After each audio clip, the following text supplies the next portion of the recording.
In this video, I'm going to show you how to do a foundation treble crochet, which is the UK term, or in US term it's a foundation double crochet. So much like a foundation double or single crochet, this is a great way to start your work without having to work into fiddly chain stitches. So to start off with, you need your slip knot on your hook, and we're just going to chain 2. 1, 2. Now yarn round as if you were going to complete a treble crochet.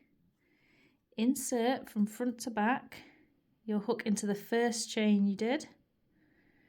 Yarn round, pull up 1 loop, 3 loops. Now normally here we'd yarn round, pull through 2, but what we're going to do is yarn round, just pull through 1 again. And what this does is act as this creates your chain, which is the next stitch you'll work into when you're doing the next stitches.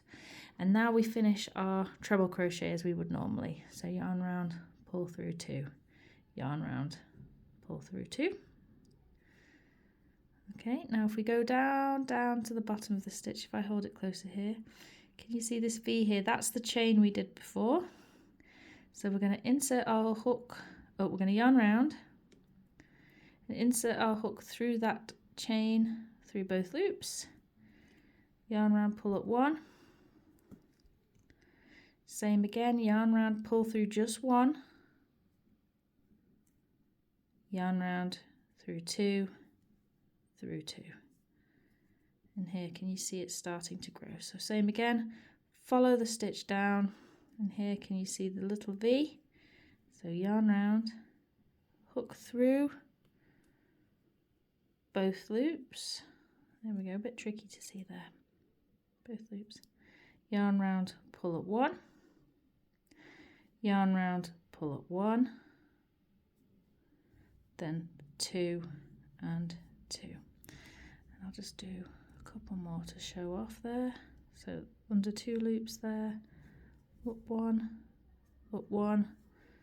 through 2, through 2, and again, yarn round, through that bottom chain,